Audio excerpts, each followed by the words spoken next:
Anong inspirasyon ng kantang Pasta Bakit ba? na i-launch mo para sa birthday mo? Unang-una,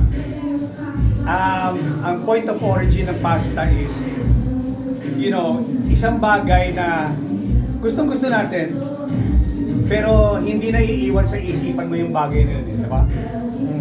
Naalala mo lang yan pag, kumakain ka sa restaurant, like, pero gusto-gusto natin yan.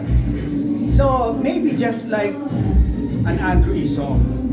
Gusto mo yung Andrew E. song, pero paminsan-minsan, hindi mo naalitana na, na naaalala yung mga magagandang kanta ni Andrew E.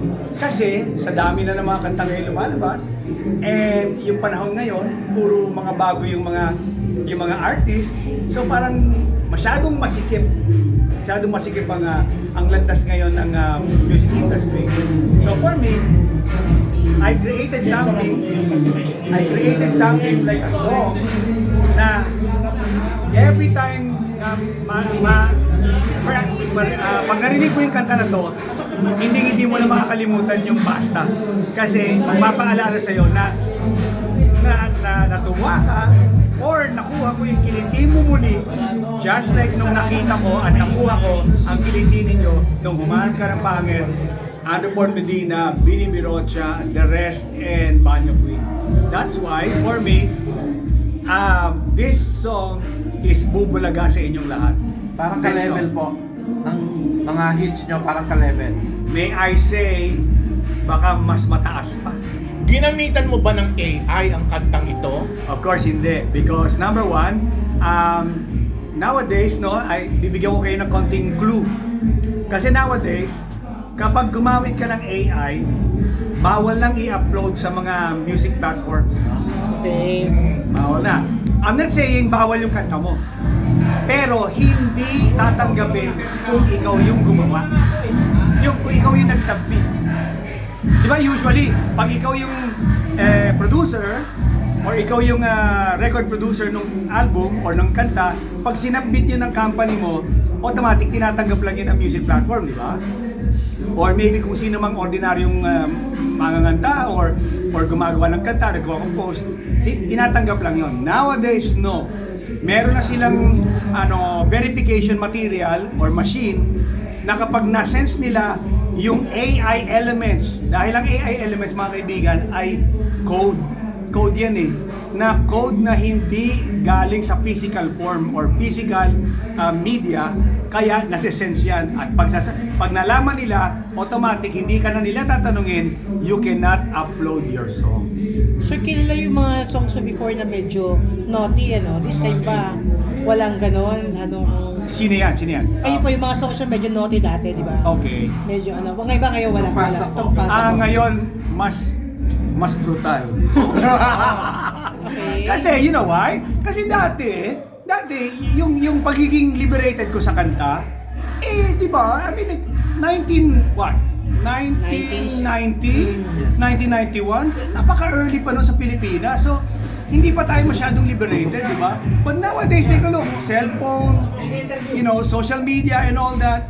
Pag ganun naka-high level yung technology, each and everyone knows each and everything. Wala na silang hindi alam. Ang tanong, paano mo ngayon kikilitiin ng tao kung alam na nila lahat? Diba? Ang challenge mas mahirap. That is why itong kanta na to will really surpass the challenge. It will surpass the challenge. And I guarantee you, mamaya alas 12 pag narinig niyo yan, sasabihin niyo sa sarili niyo, tama nga si Ann. Gaano katagal mo ito ginawa? Gaano katagal? Preparation-wise, kasi syempre yung album, it's a random 6-song album. So, iniisip ko, binabalance ko kung sino yung uunahin ko, sino yung pangalawa, sino yung pangatlo. Kaya kung nakikita nyo sa Andrew E. Worldwide, sa page ko, makikita mo yung ascendancy nung plano ko kung each and every 4 months or 5 months ang dating nung kanta hanggang 2028. Naka-program yun. So, one whole album from 2026 to 2028. So this is a part of an album? Yes, and the name of the album is Wholesome Again. Dahil dati, ang Wholesome album... as in wholesome. Oo, wholesome. Kasi dati, yung may album in Sony was Wholesome. Ah. Ngayon, Wholesome again. Pero mas brutal na rin ngayon ang piracy eh. Paano mo lalabanan yun? Wow, thank you, Jerry. Thank you. Okay, now, that's why, yung piracy tinutukoy ni Jerry, you know, hindi lang piracy ang rampant. Normal na, very normal na ngayon. In fact, may hawak kang cellphone, di ba? Marinig mo lang dito. Record mo lang, no problem. Pasa mo lang, no problem. This time, lalabas, tomorrow. Sayang nga eh. Nangihinayang ako, pero dito paumanhin sa inyo lahat. I was about to raffle 50 pieces of NFC technology coming from Europe. Nangyari lang na ang basa nila sa date nung is my birthday. So tinaon nila yung tunay na pag-send ng package sa birthday ko, which is bukas. Hindi ngayon. Naku, hindi aabot. But anyway, NFC, mga kaibigan, is a new technology in Europe, and it's so young. Nakaka-4 na linggo pa lang sila. The technology is so new. Here's the deal. For example, hawak ko yung NFC. And here are your phones. Phone niyo yan, di ba? Kung sino yung nakabili, kasi you will buy it from me. Kung sino yung nakabili ng NFC, siya yung master ng NFC. Siya yung, amo ng NFC. Kasi siya yung bumili, siya yung first owner. So, I can listen to the NFC. Then, yung NFC, itatap mo sa phone yun, lilipat yung kanta ko sa'yo. What does NFC? And para bang near field cards. Parang ganon. Pero syempre sa ibang country iba naman ang meaning. Anyway, so yung NFC, pag tinap mo yan sa phone, lilipat yung kanta ko. Pero kapag hindi ko phone yan, kasi ito yung isa kong phone, ito yung tunay kong phone. So tinap ko yung NFC. Dito magpe-play yan forever. Hindi mo yan mabubura sa phone mo. Pero pag tinap ko yun sa phone ng kaibigan ko, or kapatid ko, or chewing ko, or best friend ko, or kung sino man, pagka tap kong ganyan, it will only play once, and then pagkatapos mag-play ng isang play, Safeguard siya.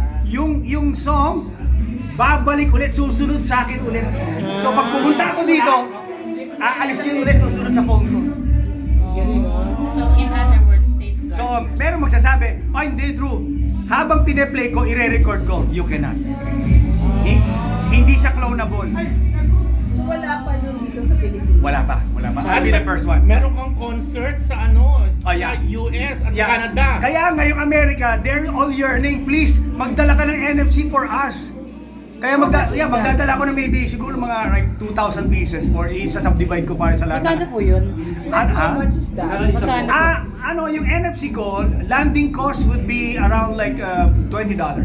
Oh, no. Yeah, $20. Tapos So, saan lang siya magkano ba available $20? sa Peso, 1, 2? Mga 1-2. Mga 1, 2. So 1, 2, ikaw yung master nun. Ikaw yung amo ng NFC. So it will stay, my song will stay in your phone forever. But, yung song na yon, hindi yung mananahan sa ibang phone. Yeah. Pero pag dinikit mo yung NFC sa phone ng iba, magpe-play lang siya once, and then Also, babalik they sa iyo. disappear. Mawawala yan dyan. Hindi mo makakopya. Non-clonable, it's a non-clonable technology. Okay. Yeah. Yung So, sa concert safeguard mo sa naman piracy. sa Arizona. Yeah, Arizona, yes. San Leandro, sa California, sa Bay Texas. Area, sa San Antonio, Texas, and at the same time sa Whitby, Ontario. Sure. Apat yun, apat. Ang dami kasi mga sikat na mga rappers ngayon, no? Sino yung gusto mong makakollaborate given the chance sa mga baguhan? Medyo allergic ako sa, honestly, no? At tatapatin ko kayo, allergic ako sa salitang collaboration. Bakit? Kasi, unang-una, 3 dekada ko nang napagtuunan na hindi naman ako nakikipag-collaborate kasi. Kahit kanina. Di ba? Kasi unang-una, my song and my kind of style, hindi siya collaborative. Hindi ka to, di ba? May kakanta, may magko-compose, collaborative na. Kasi ang pwede kumanta rin, manganganta rin, or rapper din, or gano'n. Pero yung style ko kasi, hindi collaborative style. Kaya ang hirap, di ba? di ba ano ka ng naughty, tapos hindi naman naughty yung kaano mo, hindi. yan. Dogma. That's why medyo nahihirapan ako doon. And, you know, I made it to a point na siguro para wala na magdamdam, everything is fair, hindi na lang ako nagka-collaborate. But, in this album, sa Wholesome Again, I will have the very first collaboration with my son only. What's the name of your Sinsan. son? What's the name of your Si Ford? Oh, my son, MC4D. Oh, He goes by the name of 4D. MC4D, and we have a song entitled Interstellar. Interstellar. Interstellar. Ibig sabihin, Interstellar. pag-ibig na nagbabaybay sa kalangitan. Interstellar. Pelikula ni Christopher Naghahanap ng Nolan lalaki. yan. How old is 23. And he's a rapper too. Yeah. Kumusta ang pagiging junior citizen? 59 years old. Junior citizen. Well, hindi ko naman nararamdaman na na nagkakaedad ako or what, you know why? Kasi ang hanap buhay ko is magpasaya ng paligaya ng tao. So every time na nililigayahan ng mga tao at sa mga ginagawa ko, ang balik sa akin nun is energy, pure energy, and at the same time happiness. So, paano ka tatanda kung, kung ganun ang balik sa'yo, di ba? Nagpapaligaya ka ng tao. And I see to it na kapag tapos ko mag-perform, lahat sila maligayang mo. Pero, Andrew, Last question na raw. Last question na. nare-recognize mo pag AI yung song. Again. Nare-recognize mo yung song. Yeah. Nahanap lang. Easily. Ah. But, I don't use AI. Meron ako mas mataas na technology yung ginagamit Alam kaysa ko sa yun. AI. At yun ay technology AE. Andrew E. Pero ibang artist, like yung ibang artist, Oh. nare-recognize mo. Kaya ko. Kaya. Oh, ayan na.